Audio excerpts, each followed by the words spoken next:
Howdy folks, today I'll be covering ANNT's Smart Touch LED desk lamp. Now as you can see, it came in this big large box with ample foam cushioning inside, and the lamp itself is right here, although it's a little hard to make out. It does come with the included power adapter as well as the manual and specs.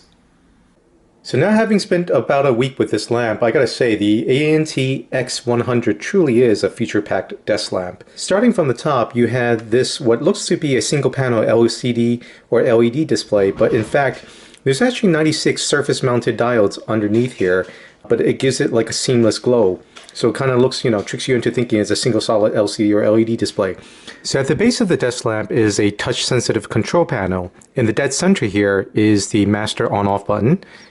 Just tap that to turn it on and off. On the right hand side you have two icons here, a dim button and a bright button. So you will press and hold, and when it reaches maximum power you likely hear that instead of a beeping noise they built in a vibrating motor. So I've got the camera mounted right up against it so you could hear that motor noise it makes when it reaches max or min, as well as for the color temperature. Now one thing of note is that on the lowest output setting, the range between the coolest and warmest is actually fairly easy to reach. So case in point, that's the warmest, coolest. Whereas if I bump this out to maximum,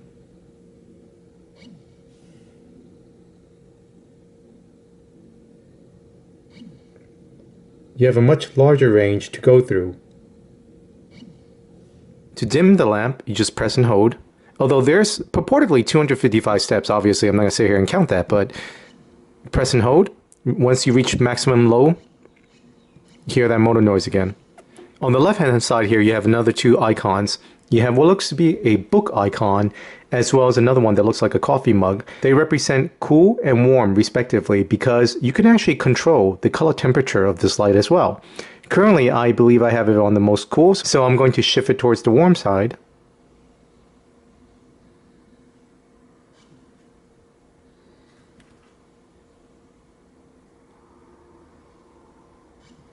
And last but not least, you have a sleep button. So let's just say you use this on your nightstand.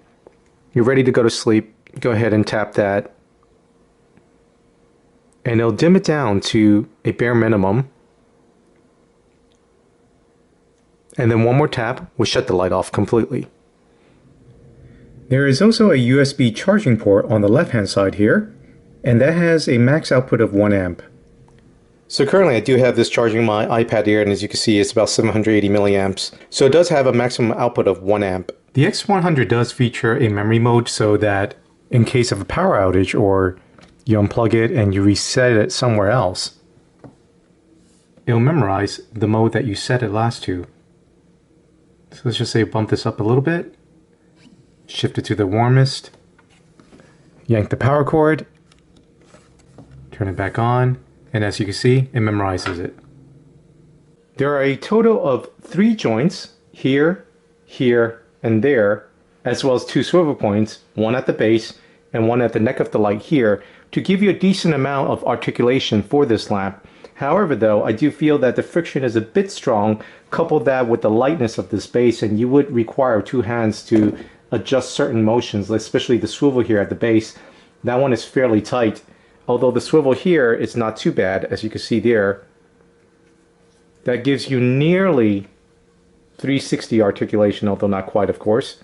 This first joint here at the LED panel gives you almost 180 degrees of full articulation. So in case you would like to bounce the light off rather than having direct light, this is a very nice touch here. The second joint, midway between the base and the LED panel, gives you just over here of 90 degrees of adjustability. I would say maybe about 95 to 100 degrees there. Let me give you a side profile so you can see that better. And then last but not least, the final joint at the base of the lamp here gives you this range of motion.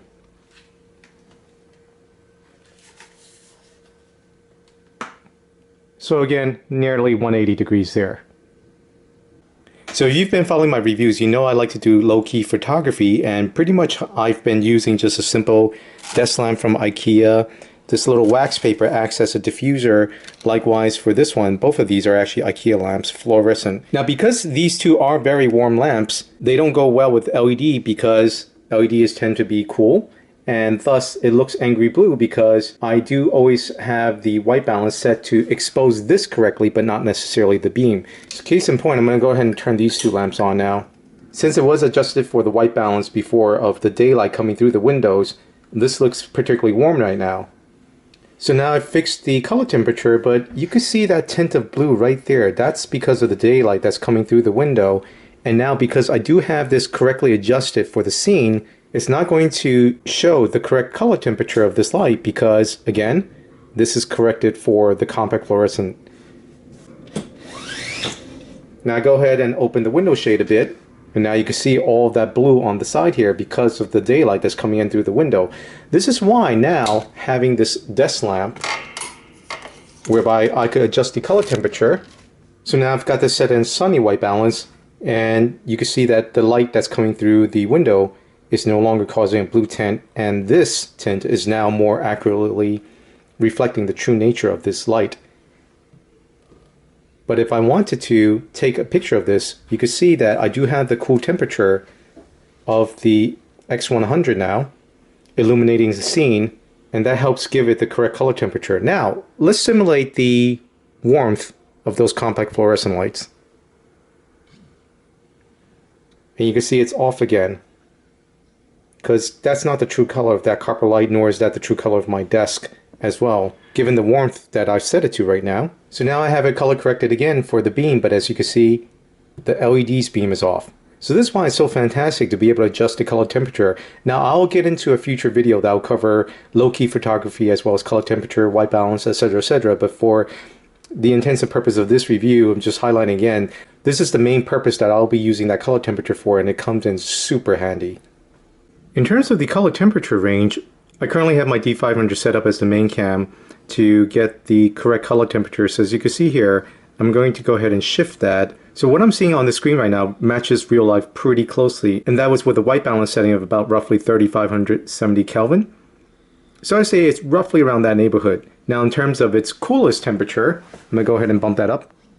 So after setting the lamp to its coolest color temperature, I adjusted this to match it, and I would say it's actually roughly in between the 4350 mark and the 4550, so I would call it roughly around 4400. So that's the temperature range that you have to work with this lamp, is somewhere between 3500 to 4400. In terms of the overall measurement, given my PVC LMD was not designed to measure anything larger than 4" in diameter, this is a rectangle that exceeds those limits. I would say as a ballpark range, I'm missing about 25% of the total surface area in terms of the measurement. So let's just go with that.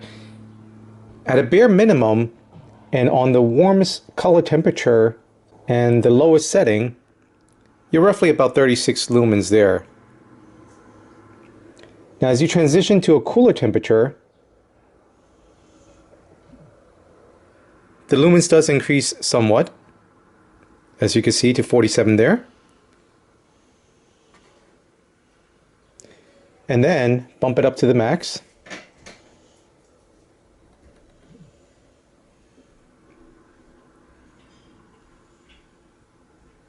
It's roughly 270 lumens.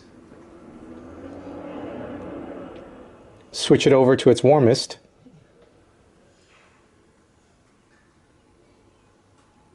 And that's about 208 lumens. Again, keeping in mind I'm not capturing roughly 25% of the total surface area that it can emit light from. So now the sleep mode, as you can see there, is a nice dim, roughly about 5.8 lumens. So I would say closer to about 8 to 9 lumens. I'm currently shooting through the viewfinder of the Nikon D500 because it has a built-in flicker feature, so if it detects flickering, it'll actually indicate that in the bottom right corner. Currently the scene is illuminated strictly by the X100, but if I go ahead and turn my compact fluorescent light on, which a lot of them actually have flickering, you'll see that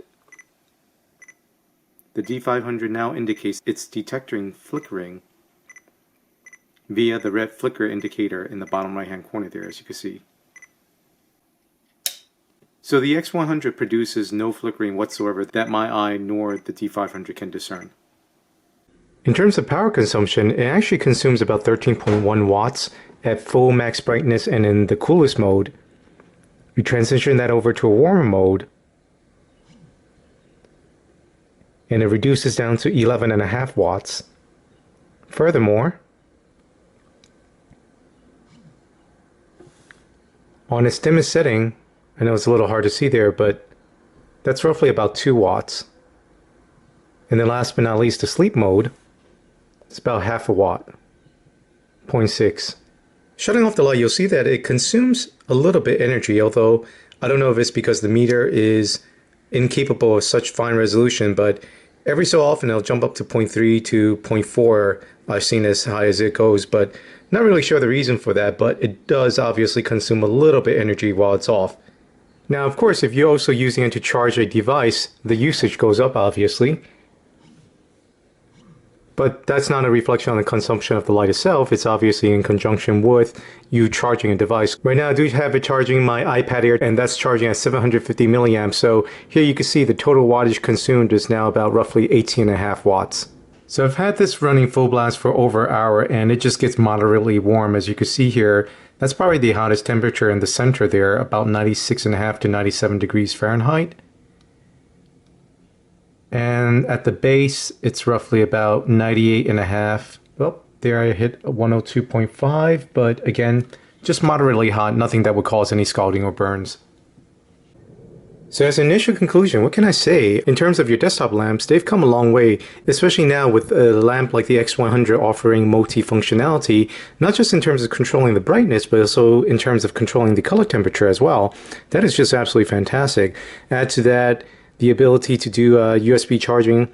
Currently have this charging my Nikon D500's battery via the USB charger here. Having said all of that, in terms of the fit and finish, overall I would say the base is definitely the strength. These touch controls are fairly responsive. One light touch and it adjusts, as you can see there. And I haven't really had any problems with it.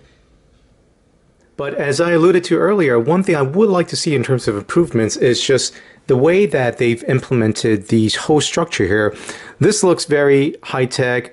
It's got that nice glossy sheen with the glass, tempered glass here. The plastic here leaves a little, kind of doesn't quite match the quality looks of the base here. So I would like to see them, perhaps, if they could implement some slim steel beams, something like my articulating desk lamp here.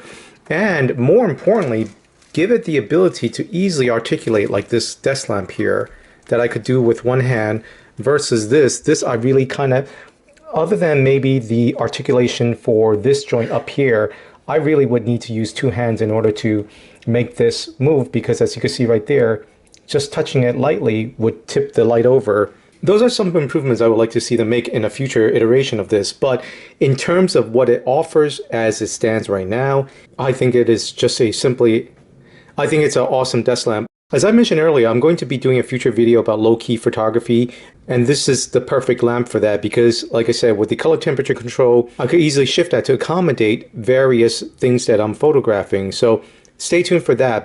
Now, their main target audience was obviously for home use, but I'm really looking at this from a photography perspective. So in that sense, I would have also liked to have seen perhaps if there was a way to implement some kind of filter on the top here. So I could either maybe a magnetic clip-on or something like that.